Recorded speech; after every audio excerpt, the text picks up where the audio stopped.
Est-ce que Marvel est mort? Depuis que je suis tout petit, je grandis avec les super-héros. J'ai grandi avec Tobey Maguire et Andrew Garfield sur ma télé, et j'ai vu qu'il existait ensuite d'autres super-héros, donc j'ai regardé Iron Man, Captain America ou encore Thor, et puis j'ai fini par découvrir que je pouvais voir ces héros se battre ensemble dans un seul et même film. C'est à ce moment-là que je suis devenu un fan du MCU, un univers qui nous présente une tonne d'histoires de super-héros pendant 10 ans, pour arriver à une conclusion épique qui a marqué l'histoire du cinéma. Voilà maintenant 6 ans qu'Avengers Endgame est sorti, et depuis ce film, les choses ont quelque peu changé. En 2021, suite au Covid, Marvel a lancé la saga du multiverse dans le but de ramener plus de personnages pour nous faire rêver au travers de nouvelles histoires. Mais rien ne s'est passé comme prévu. Si quelques films sont bons, voire très bons, Marvel va se prendre les pieds dans le tapis sur beaucoup de points, et ça va leur faire mal.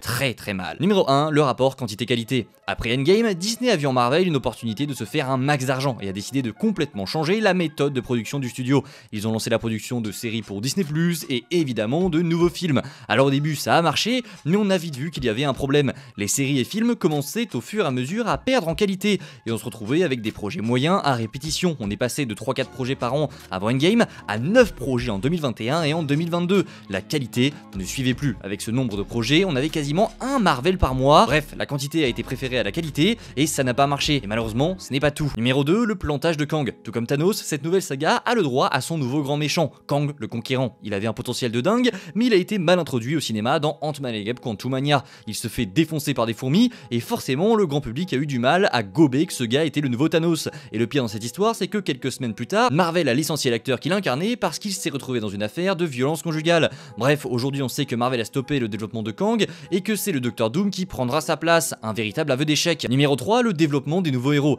Comme expliqué dans ma précédente vidéo, Marvel a selon moi raté le développement de ces nouveaux héros. Dans Infinity War et Endgame, on se retrouve avec des héros que l'on adore, on s'est attaché à eux pendant 10 ans et forcément quand ils disparaissent, ça nous touche. Ici dans cette saga, le développement des nouveaux héros introduits a été raté. Le grand public ne s'y est pas attaché et en plus de ça, beaucoup ont été montrés sur Disney+, mais jamais sur le grand écran. Donc pour la plupart des gens, il n'y a aucune attache émotionnelle, rien. S'il arrive un truc à Ironheart, je serais prêt à parier beaucoup que la salle ne va pas se mettre à chialer. Numéro 4, la gestion du fanservice. Cette saga était aussi une opportunité pour Marvel de ramener beaucoup de personnages adorés du grand public.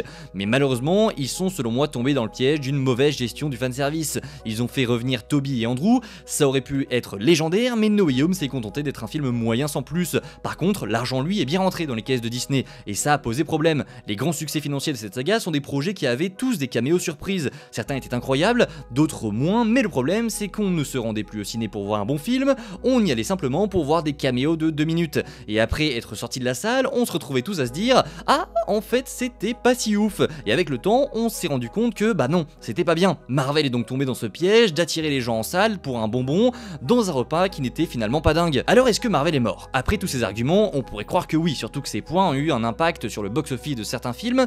Alors est-ce qu'on est vraiment sur la fin de l'ère de Marvel Studios au cinéma? Ma réponse, absolument pas. Alors oui, tout ça peut faire peur pour l'avenir de Marvel Studios, mais je suis confiant. Confiant parce que les choses changent. Marvel a décidé de changer sa manière de produire et de repartir comme avant, pour s'assurer d'avoir de la qualité plus que de la quantité. Tous les projets à venir ont été arrêtés pour être retravaillés en mieux, comme par exemple Daredevil Born Again sur Disney+.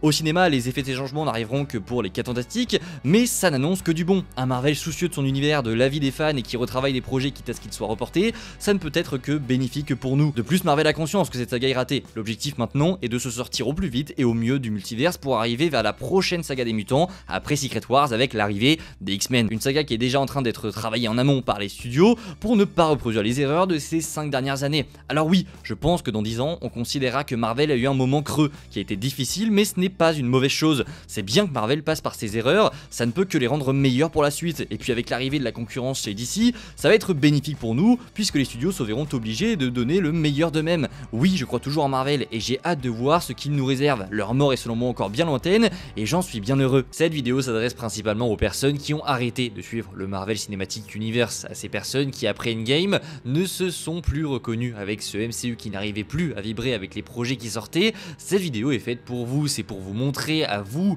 et à tous ceux qui commencent à enterrer le MCU que non, ça n'est pas terminé, il faut encore y croire et l'espoir est toujours présent. Mes collègues youtubeurs et moi on continue au quotidien à vous servir des vidéos justement parce qu'on a cet espoir et et ces informations qui nous prouvent que Marvel a envie de faire les choses mieux. Personne ne nous dit que ça marchera, mais j'ai tout de même envie d'y croire au vu de ce que Marvel a fait pour nous par le passé. Quand on a suivi un univers aussi riche et aussi incroyable pendant 10 ans, on ne peut pas se permettre de lâcher en quelques années simplement parce qu'ils sont dans une mauvaise passe. Gardez espoir et soyez patients et vous verrez, Marvel va tout faire pour revenir au devant de la scène. Quoi qu'il arrive, vous le savez les amis, que les projets soient bons ou mauvais, je serai là jusqu'à la fin. Jusqu'à ce que Kevin Feige dise c'est bon, je mets la clé sous la porte. On ne s'arrêtera pas avant, tout simplement parce que ces personnages représentent tout ce que j'aime dans la vie. J'adore les suivre, j'adore les voir évoluer, j'adore m'identifier à eux. Bref, je pense que vous l'avez compris, j'aime Marvel.